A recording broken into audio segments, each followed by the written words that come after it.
So this is just a short video showing the release mechanism I made for my new Burton Step-On Bindings. I have some mobility issues and I can't reach the lever on my back foot.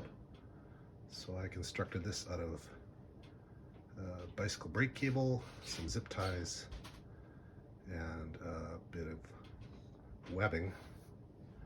So you can see here, this is the webbing.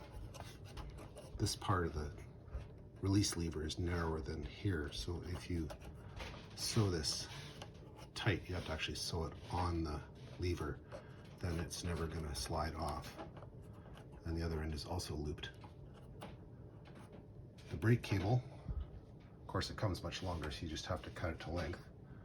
I recommend when you're cutting brake cable that you have proper cutters like these. Otherwise, you'll never get a clean cut and it'll be hard to work with when you go to make this loop here. The brake cable I have here is, I think it's pretty standard 1/16 inch aircraft type cable, and you can buy these little doodads in most hardware stores. So you slide the cable through, loop it around, slide it back in here, crimp it with any crimping tool you have. If you can't get a clean cut, then it never gets in the little hole. That's why I recommend those pliers. Some zip ties. The cable I bought came with two ends, one for road bike and one for mountain bike. This is the road bike end.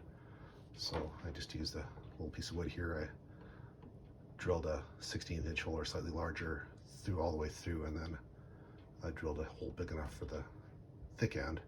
Of course, thread the cable through this way, and then this hole I made just slightly smaller so I could tap it in tight and it's not going to release. And then, as you can see, if you pull it, it releases quite nicely. It comes back down like it should. Maybe a little overkill here with the 4 zip ties, but you can do what you like. This works fine with the boot in it. I haven't actually tested it like on the snow yet, but it works for me, and maybe it'll work for you, or you can be inspired by this and come up with a better design. That's all. Thanks.